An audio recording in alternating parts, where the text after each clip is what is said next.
What's up and welcome back to MoAn Inc. If you guys are new here, then hello! My name is Erica and it is a pleasure to have you joining me today on the channel. Because for today's video, as you can see from the title, we are going to be chatting about Epic the Musical's Troy Saga. But before we can get into that, please don't forget to hit the subscribe button and the bell icon so that you know every single time I post in the future. And now that you've so kindly done that, let's get into it. So this has been such a highly requested video from me just to go into Epic the Musical. I decided that we would go into it saga by saga, listen to it together and just talk through the lyrics. And the reason is because I am one of Epic's biggest fans. That does not mean that the musical gets everything right. That does not mean that it is always accurate to the Odyssey. And I wanted to talk through not necessarily the weaknesses of Epic, because I genuinely don't think it has any. I think it is perfect the way that it is, but I also want to talk through what those differences are, possibly why they were changed, what I think is really good about it, and why I think that everybody should be listening to it. As a classicist myself, this is something that I am really, really excited by when it comes to the retelling space. People who know the perfect balance between sticking to the original. I really don't like that word now. I feel like I'm too old for using that word because I now understand the complexities of saying something like that when it comes to the ancient world. But when it comes to the first written example of the Odyssey, I want to kind of look at where those discrepancies are, why they're doing those sorts of things, because the point of a retelling is to stick to some of those things and then to also provide the space to update it. If a retelling doesn't do that, there is no point to that retelling.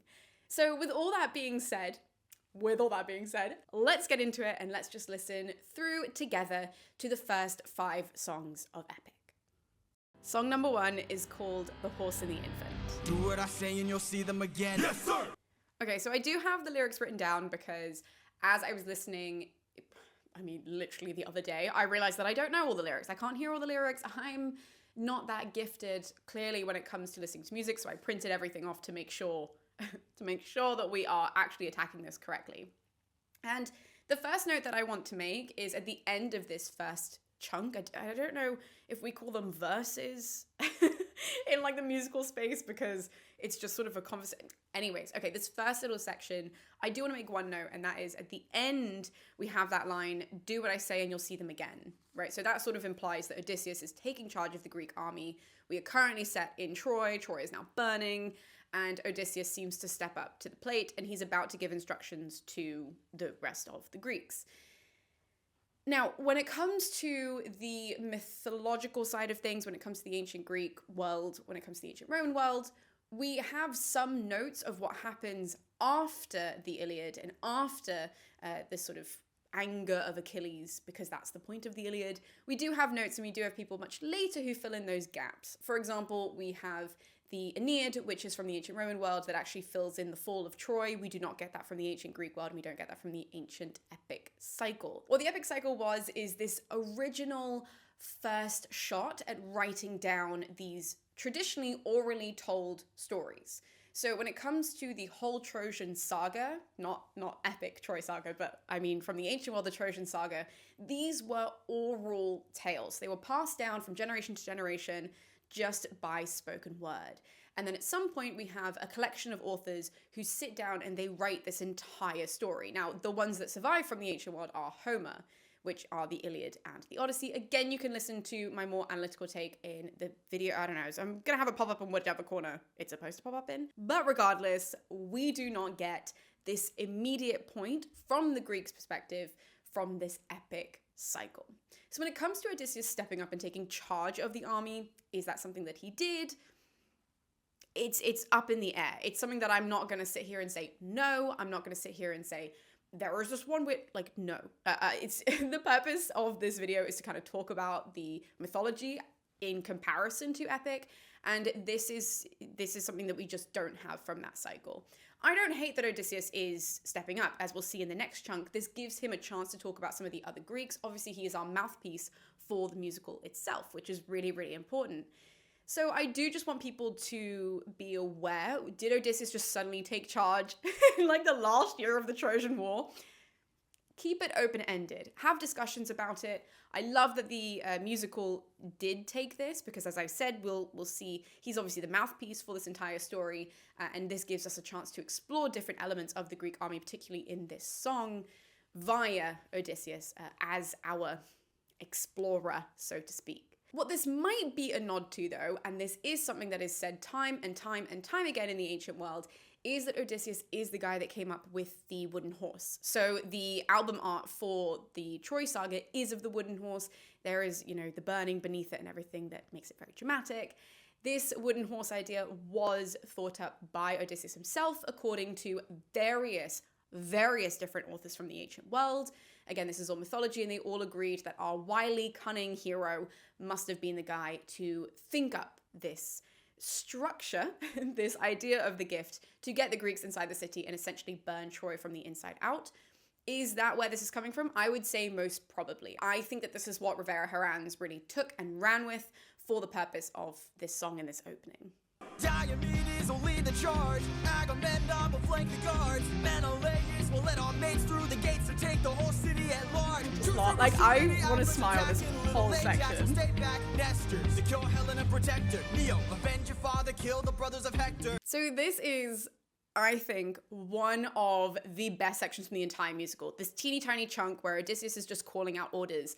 And the reason is because we get so many names in one section, equally weighted familiar names and unfamiliar names. Probably, I say two en masse is kind of how I'm determining that, from the Greek army specifically mentioned in the Iliad. So this really shows to me the level of understanding of the Homeric text. Maybe not in an analytical sense. I do think so as the musical goes on, but I'm saying from the beginning of this musical, from just these two sections that we've spoken about, I think this second one really, for me personally as a classicist, when I heard this, I was like, oh, he knows what he's doing. He knows the text, he knows the story, he knows the main players.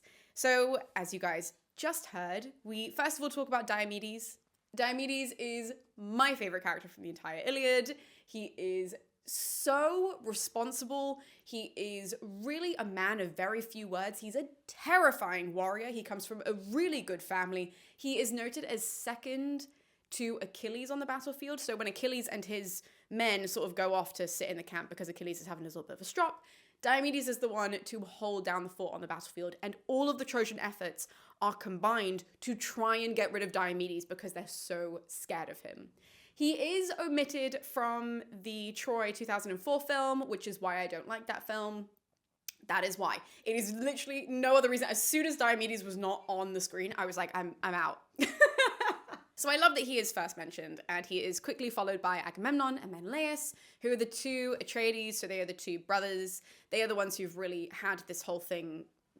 They're the cause of why the Greeks are there. Obviously, we could argue it was Paris. You can argue, I don't think you can argue it's Helen, but I know that some people argue it's Helen. Regardless of that, these are the two brothers that have really said, hey, you will need to show up and fight for this whole Helen Saga Paris thing. Agamemnon is the leader of the Greek army, so he is the one that has really called everybody forward, and that is because he is the king of the most powerful palatial structure of Homer's world, so that's Mycenae. And his brother Menelaus is the king of Sparta. He married Helen, and that's why he's the king of Sparta, because Helen was the queen of Sparta, and then obviously Helen was taken. So we have these two brothers that are then highlighted after Diomedes.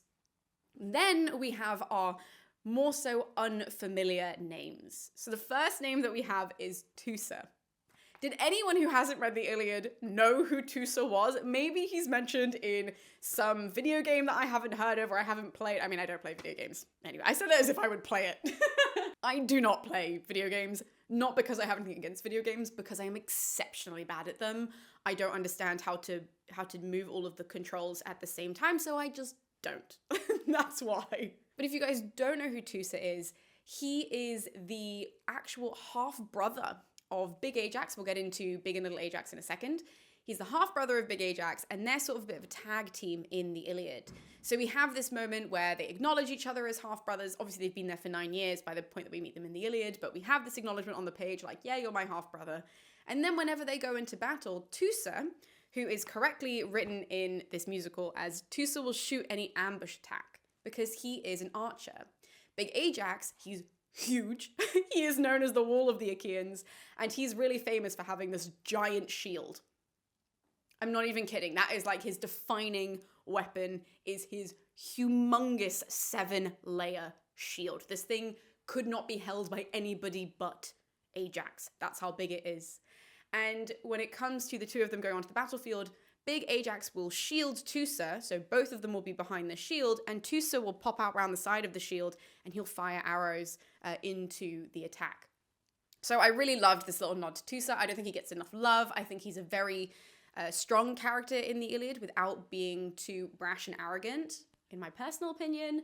So I loved that his name fit the meter of this song.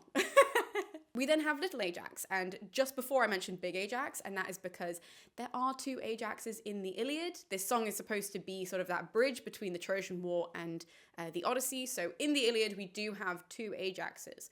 One is big, he has the big shield, and one is little. He's just little, that's it. He's little in spirit, I would also say as well. We don't like Little Ajax, we like Big Ajax. Now, obviously, are they written on the page as Big and Little Ajax? No. However, you can say this to a room full of classists. I like Big Ajax, or I dislike Little Ajax. And we know exactly who you're talking about, because colloquially, we do call them that. Okay, so in general conversations with classicists, if you happen to stand in front of one of them and you want to talk about one of the Ajaxes, you don't have to say their full name. You can say Big or Little Ajax, and we know exactly who you're talking about. So again, I do like that Teucer's mentioned, because to us nerds, we know that he's half siblings with Big Ajax, so there's a call to Big Ajax. And then there's a call to Little Ajax, and I love how it's Little Ajax will stay back. Good. That's where you should be. The penultimate name that we have mentioned is Nestor. Nestor is Old Man Nestor in the Iliad. And the last name who's mentioned is Neo. So Neo, if you guys don't know, is the shortened version of Neoptolemus. Neoptolemus is Achilles' son. So the line, Neo, avenge your father and kill the brothers of Hector, makes perfect sense. We have this whole theme of avenging in this Trojan War cycle from the ancient texts. We'll talk about that a little bit later, because it does pop up, obviously, in the next song of the musical. But yeah, to have Neoptolemus, who is not there, by the way, in the Iliad, but he does, according to many authors from the ancient world, pop up later, and he is there when Troy falls. He is always noted as being in the Trojan horse. He is one of the soldiers that is chosen to be in the Trojan horse when it is dragged into the city of Troy. So I loved this whole section. I just thought, to start the musical, the first time I listened to it, I was like, what? Penelope and Telemachus, I fight for us, I fight for us. What do you live for? Okay, let's just stop there, because that is obviously our first mention of Penelope and Telemachus. I always want to have a caveat when talking about the Odyssey, because it is so often told and reshaped into a love story between Odysseus, who just wants to get home to Penelope. A big joke that I made throughout my Odyssey series is that Penelope is not mentioned specifically throughout the book. So for people to tie on this love story is, I think, kind of a funny thing. Now, the reason why I sort of sacrifice this for the sake of a joke throughout that series, because I like to make people laugh. But a really important part of this is that Penelope and Telemachus are sort of synonymous with the idea of going home, because they are synonymous with the idea of Ithaca. So therefore, for Odysseus, when he says, I want to go home, he does mean, I want to go home and be king. I want to go home and sit at home. Like, I want to rule my people. I need to return back to where I am from. However, Penelope and Telemachus are part of that kingly role. Now, the romance element to their story is something that comes up much later. It comes up in book 23, when they finally get a chance to be reunited and actually speak. Penelope, obviously, throughout the book, she is constantly saying how much she wants Odysseus home. She wants the man of the house. She wants her husband to come home. She wants the king to return, because she doesn't want to be married off to somebody else. But yeah, I did just want to mention that this idea of Penelope and Telemachus is interwoven with Ithaca and with the role of kingly duty that Odysseus will be returning to. So yeah, let's just highlight that just right now.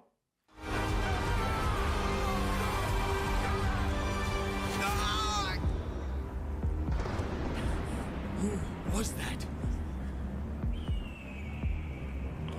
Okay, this is such a niche point for me to make, but that is the sound of an eagle. right? So we've got thunder and then an eagle, as Odysseus is like, "Ooh, what's that?"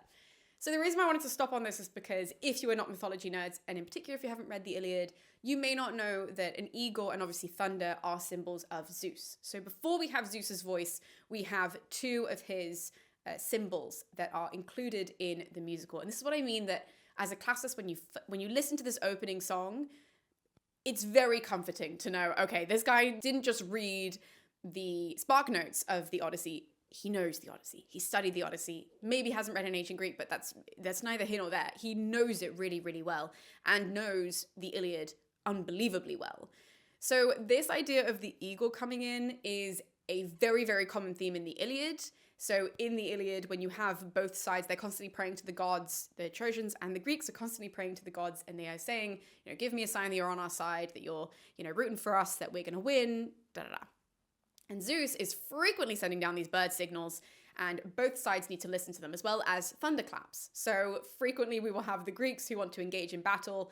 We know at one point in the book the Trojans need to push the Greeks back, and anytime the Greeks try to push the Trojans in retaliation, there will be a thunderclap that's sounded, or there will be a bird omen, and eagles specifically are for Zeus. So bird omens throughout the entire ancient world are sort of general. So when I say general, I mean it could be any bird, but an eagle is specific to Zeus. So I love this background, like atmospheric. Can you tell that I don't normally talk about musicals? I am not a musical girly, but this like atmospheric element to the musical where he's really tying in, like rivera-herrans is really tying in so many different beautiful mythological elements to create this world that you can get engaged with, that I just think is brilliant. This is the son of none other than Troy's very own Prince Hector. Know that he will grow from a boy to an avenger, one fumed with rage. Okay, this is perfect. This is the worry that I think a lot of classicists have, is when you want to retell an ancient tale, a lot of people will shy away from those ancient themes and instead just basically rewrite the whole thing. We have two problems. People will either do the original just again, which I always say, well, what's the point of the retelling? Because we can just read the original. Or they tend to change it so much that it is way too far from the original, because there are things that maybe we wouldn't understand as, people of 2026, which is when I'm recording this, or people of the modern age if you're watching this a few years in the future. There are lots of things from the ancient world that do seem very dark or harsh or different, or in some cases problematic. And I love this part of Zeus kind of offering the ancient morals to contrast with Odysseus, who, as we will see, will take on a more even modern approach to morality, more modern approach. It's not completely perfect, but it allows that bridge. So Odysseus will act as a bridge between us as the modern listener to the musical and the ancient world. And the ancient world in this case the perspective is provided by Zeus. Because this idea of you need to get rid of all of the sons of the men that you are going to kill or overthrow is so important in the ancient world. It is something that we see in regular historical writings as well as mythological writings like the Iliad and like the Odyssey, okay? This is so integral to Homer's stories as well. As I have mentioned, again, I'll pop another video up here and also in the description below, where I spoke about how the beginning of the Odyssey starts with us hearing the story of Orestes avenging his father's killer. So Agamemnon is killed by his wife, and so therefore Orestes must kill his mother, because this whole avenging arc thing is very, very important in the ancient world, and it is something that men were brought up in real time to do. Revenge killing is still something that is very prominent in certain areas of the world, and it was so important in the ancient world. But obviously, this is a very foreign concept to us who live in other places in the world where it's not regular. It's not, those countries are not going to be watching this video. But, when it comes to the idea of a revenge killing, I think this was a really good idea of throwing it in there, but allowing debate to happen with the ancient world, because this is exactly what they would have thought. The idea that this is Hector's son. He is going to grow up from a boy to an avenger. He's not going to grow into a man. He's going to grow into an avenger. Like, you can't change that part of him. And I love that is really pushed forward in this musical, and in particular in the first song. It is like, this is the world that we're in, guys. It is not fun, it is not fluffy, it is a harsh, real world. Even though this is mythology, these are the real themes that are being dug into and are being explored in the ancient text itself. I could raise him as my own,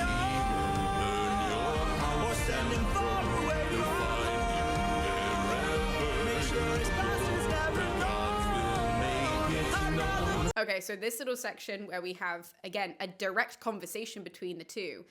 Odysseus is saying, I could raise him as my own or send him far away from home, make sure his past is never known. So this was so smart because this was the idea for Orestes, right? When Clytemnestra sends him away, if you guys want more information on that, again, you can watch that other video. When Clytemnestra sends him away, the idea is to make sure that he is as far away from home to save him from the whole issue that is going to happen in Mycenae after she murders her husband with his cousin, bear in mind, because Odysseus, who she shacked up with in the meantime, they plot to murder Agamemnon. So she sends Orestes away. She also sends Orestes away because he's not safe in Mycenae when it's just sort of her and a lot of the other palace officials, let's call them, are sort of rising up. This is a very unstable environment. Then we have Odysseus come in. This is a guy whose son is not Orestes, so the idea that Orestes is going to be turning into a man whilst Odysseus is there, it is a very turbulent situation. And obviously, Clytemnestra is planning on murdering Agamemnon, so she sends Orestes away. The idea is that he won't come back, and if he does come back, it will be much, much later in the future, and everything will be settled by that point. So I love that Odysseus is kind of providing that thought process, which is, but I can raise him as my own, he doesn't have to know that he's Hector's son, da-da-da. And then we have Zeus, who is directly singing against that, saying, he will burn your house and throne, he'll find you wherever you go, and the gods will make it known. That is, again, like I said, this conversation between modern and ancient thought process, which I think was beautifully, beautifully done. Would the ancient Odysseus have actually thought this way? No, that was not something that would have been a conversation for Odysseus, because that would have been lost to the ancients' mind. In particular, we have lots of other stories of the avenged killings that really solidify you can't just let somebody like run around and be like, oh, well, that's fine if you killed my dad. Like, that's never gonna happen. It's never gonna happen. Avenging always happens. So this song, there's not much to say about the end of this song. This song is a beautiful ode to the ancient world and really starts the musical off by showing us that we are going to have this constant modern morality and ancient morality as, I guess, the main antagonist throughout this entire epic, the musical. Song 2 is called Just a Man.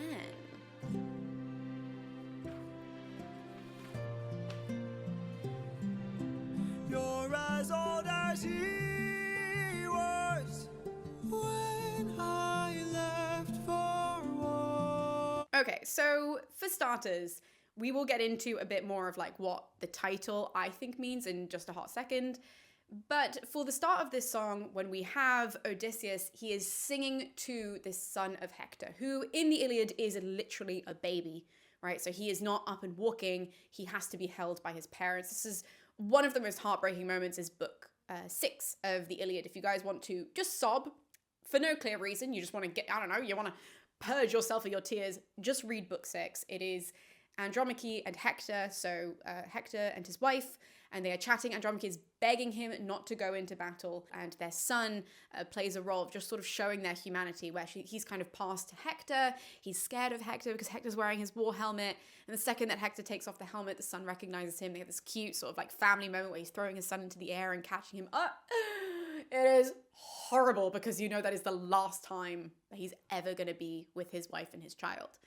And so to have this opening of Odysseus then saying, you're as old as he was when I went to war. It's not only hitting at the fact that in the ancient story, in the wider story of the Trojan War, Odysseus does throw Hector's son from the walls of Troy. Right? So this is something that he does do. This is a callback to actual mythology. But also we are highlighting as well Odysseus' story, which is that he does have this son, Telemachus, we've already heard, sung about. But in particular, when Odysseus left for Troy, as he says, Telemachus is a baby. So when he leaves Ithaca, he actually, here's a fun sort of just general myth note, Odysseus doesn't want to go to Troy.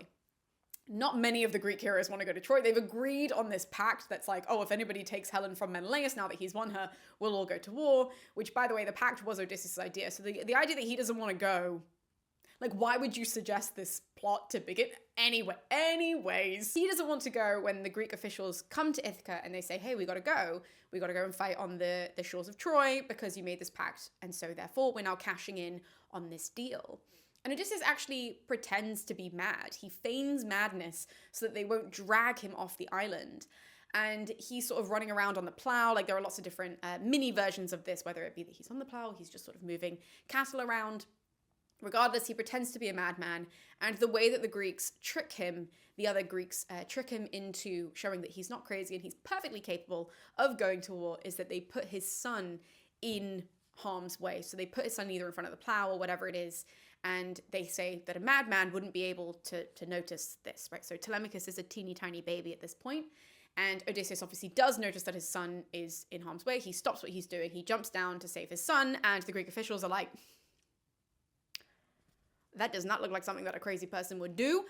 Get your bag and let's go. So that was just a very long-winded way of saying that this opening is not only describing what Odysseus is doing in the moment, which is from the wider Greek myth, not from the Odyssey, not from the Iliad, but it is from wider Greek myth, and it also perfectly plays into his past situation with Telemachus. And this idea of the morality side of it, this song is really just artistic license, in the sense that, like, ancient Odysseus wouldn't have cared. He wouldn't have done this whole, oh, I don't know if I should, like I said before. And this song in particular is really the artistic license of allowing our morality to come into the musical. Like I said, the point of a retelling is that you're going to change it slightly, and to update the Odyssey whilst keeping its ancient roots is to allow us to see ourselves and to see our morals and our thought processes go through other characters. So this is a really beautiful way of doing that.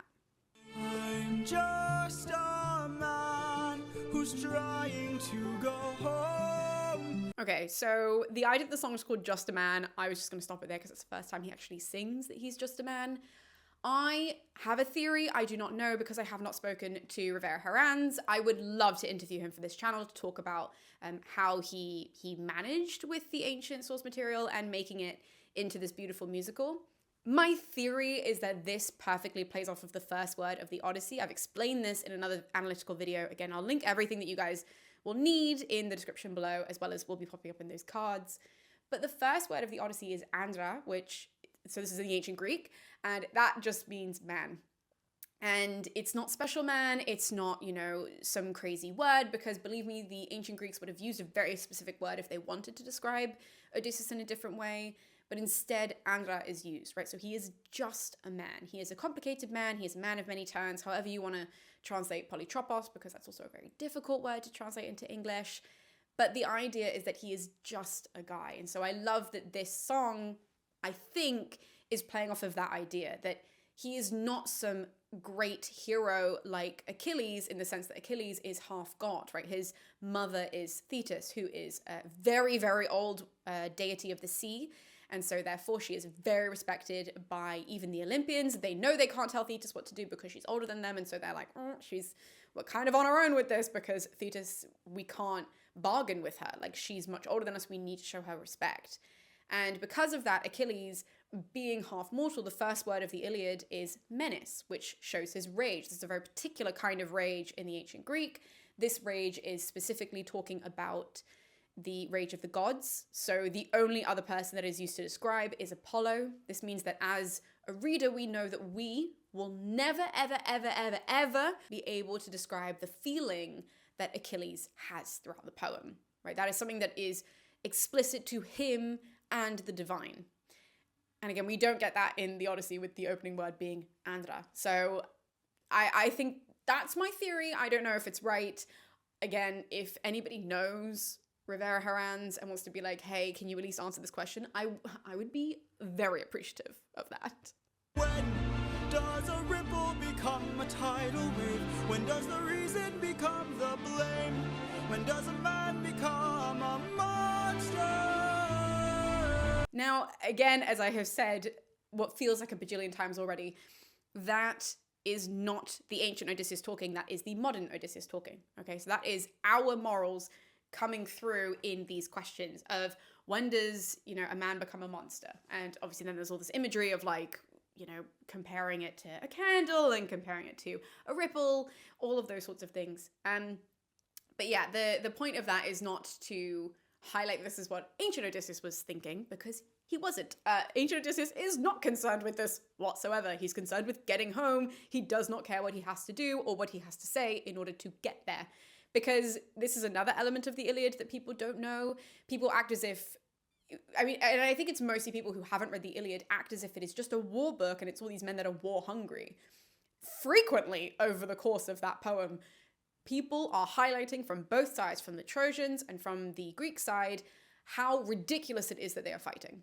Nobody wants to be there. The only person who is keeping them there is Paris. That's it. Helen wants to go home. She's saying, please just end this. The Trojans are saying to Paris, why don't you just give Helen back? And Paris is like, absolutely not. Have you seen her?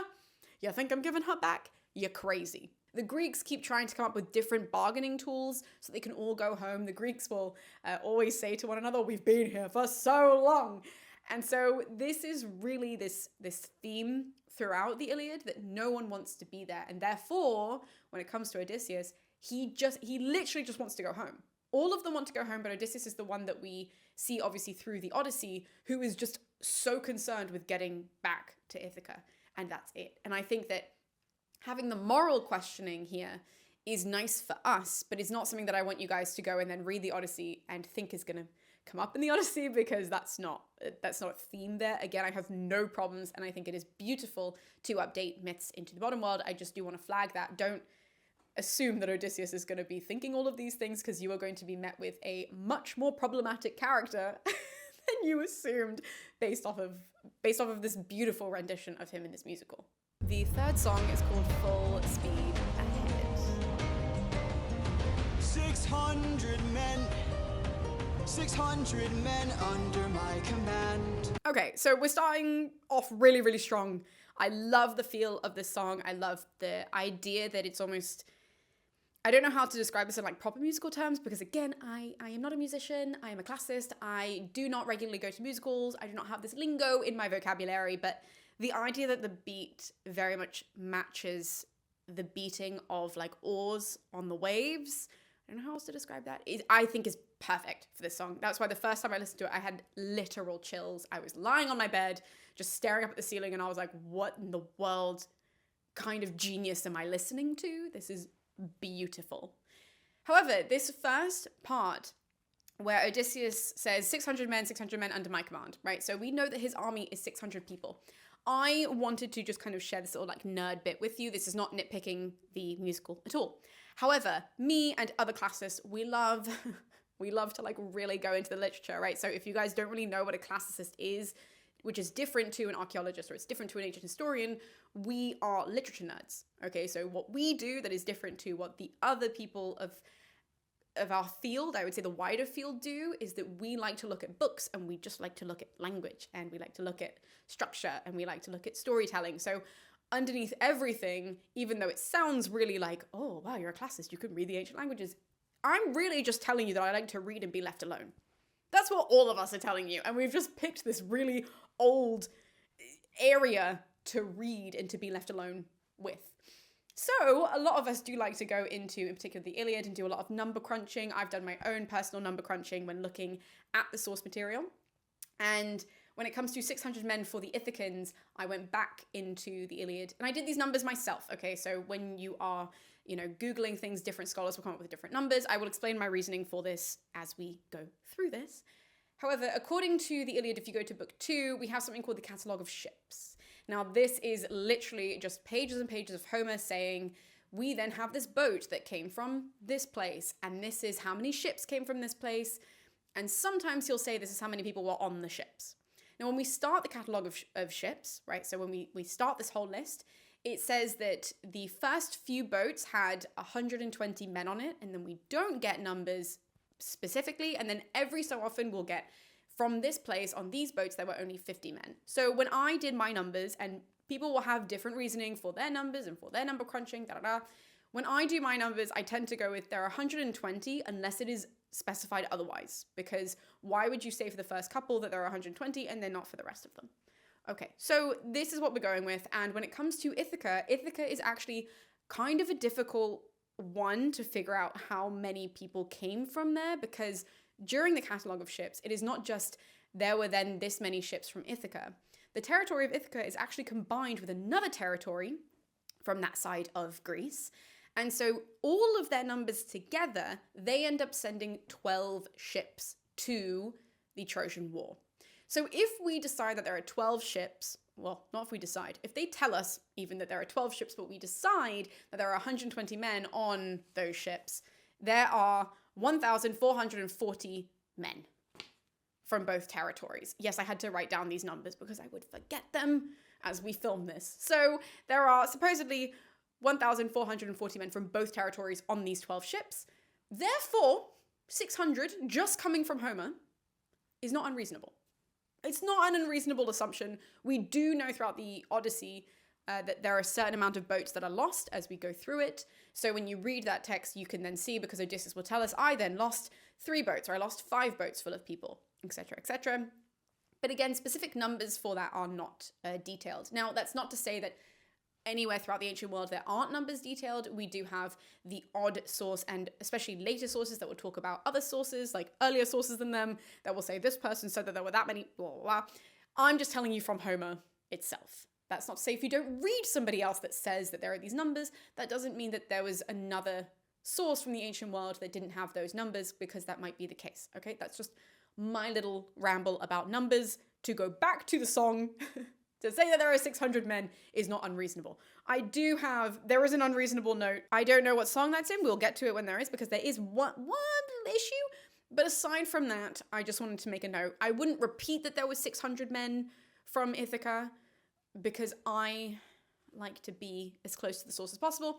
But if you say, oh, according to Epic, there were 600 men, nobody can say that you're wrong, because it opens this song.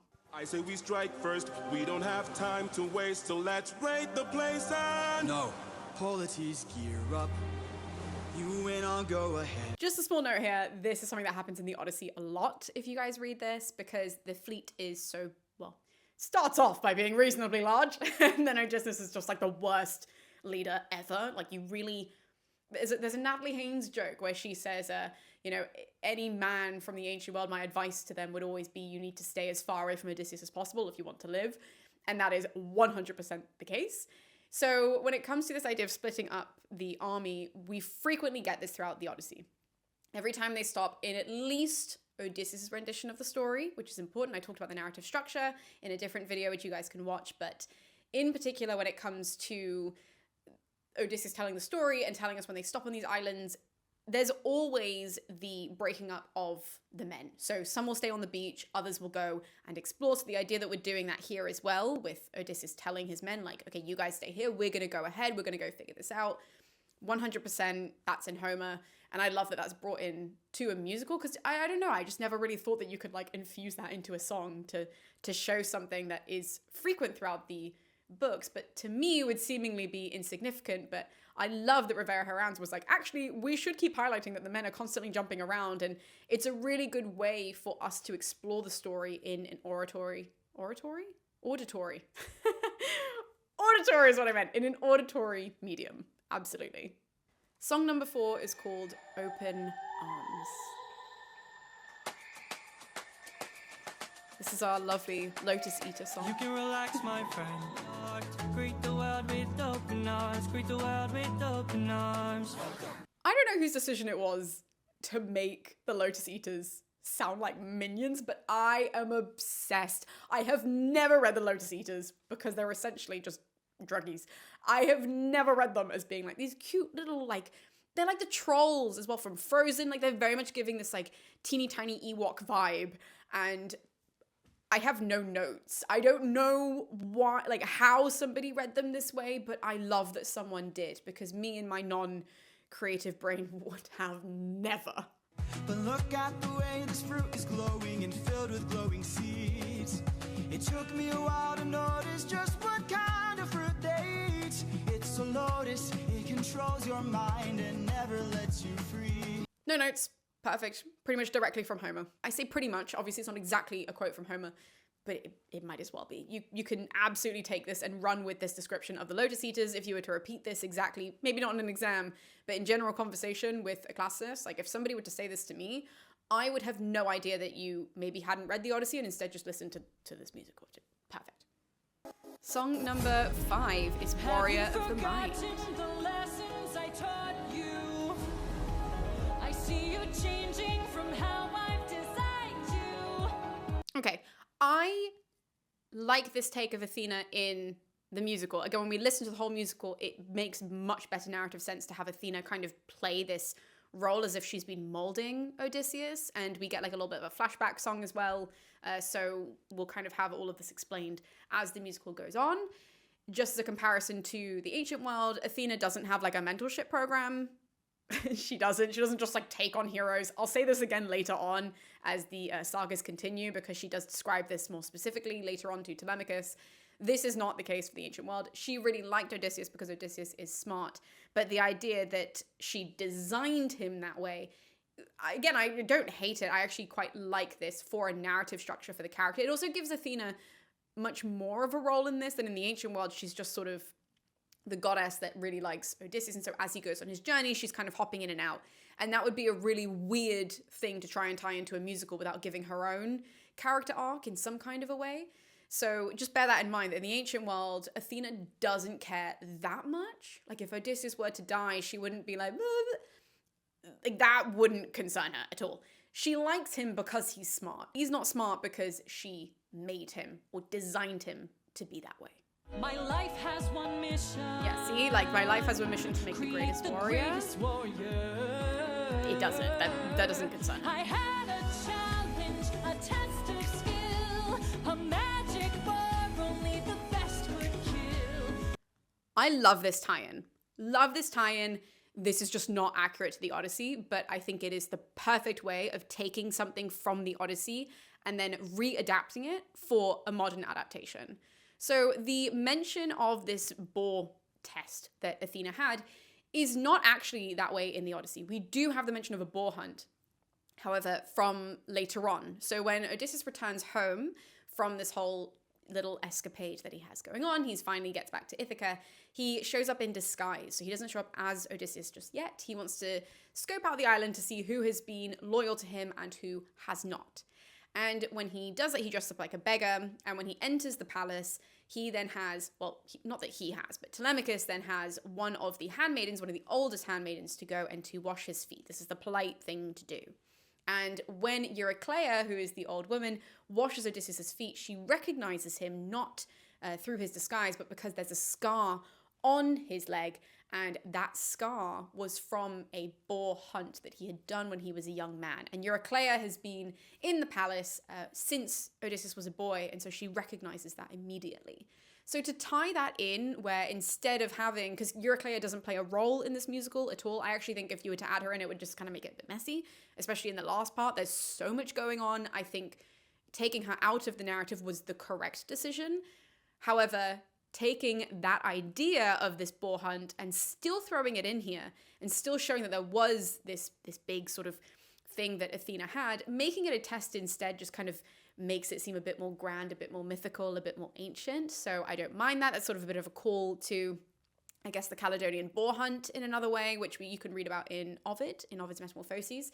So sort of combining all of those things and taking something from later in the Odyssey to have Athena then take control of in this, even though it's not the Odyssey, it's not what Homer wrote, I think is a beautiful way of tying it all together. So if you are in the know, this is a really interesting creative choice. And if you're not in the know, it doesn't really like affect everything. As long as you don't go to the ancient source thinking that you're going to find Athena with her little mentoring school going on and this big boar hunt to test people's skill to decide who she's going to mold into the perfect hero, then it's great. It's harmless. I think it is a really, really cool thing for rivera-herrans to have done, to kind of combine so many different layers of Greek mythology from so many different parts of the ancient world and squish it all together into just one line and one idea. Great. 10 out of 10.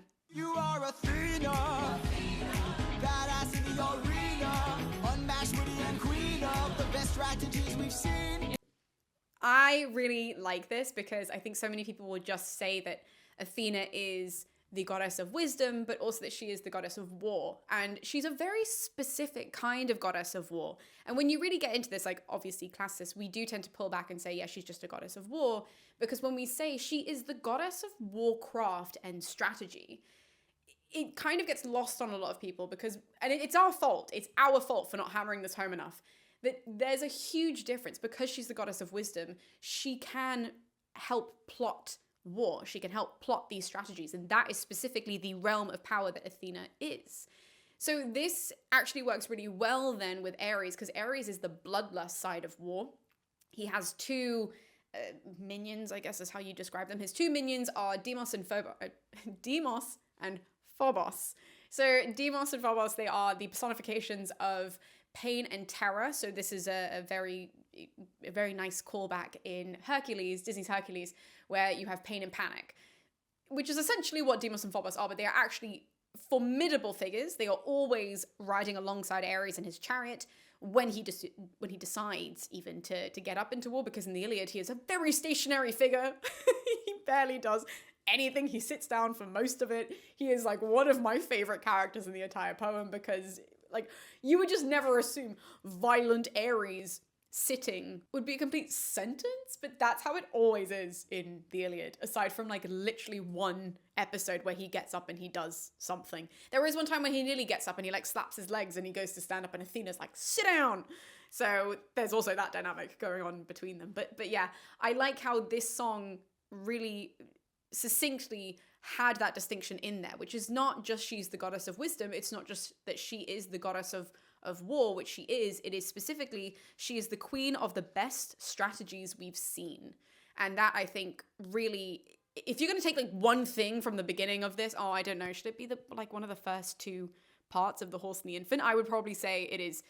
Okay, so it would definitely be the first two parts of The Horse and the Infant. I think that song is perfect in tying in the end of Troy to then the Odyssey, but also this line. I think this is something that we as classists do not say enough and don't harp on enough. We are very much like, yeah, war, kind of the same thing, but no, she is the queen of the best strategies they've ever seen. And with that, there is nothing else to say about the end of this song, and so therefore we're going to wrap up the Troy saga. These are just a couple of my notes, a couple of the reactions that I've been having to the songs. I have been listening to this for the best part of a year now. Okay, so this is not a first time reaction. None of the other videos will be first time reactions, and I'll keep reiterating, I am a huge, huge fan of this musical. I absolutely adore it, and from the moment that I heard this part, I knew that the rest of it was going to be an absolute treat. So in the following videos, we will be going into each saga individually, listening to what songs came out with that saga, and that means that they'll be in varying different lengths, these videos, but I hope that you enjoy the rest of the series. I hope that you tune in. Please don't forget to hit the subscribe button, as I said at the start of the video, and I'll be seeing you next time with more Epic the Musical. Thank you guys so much for tuning in, and I'll see you then.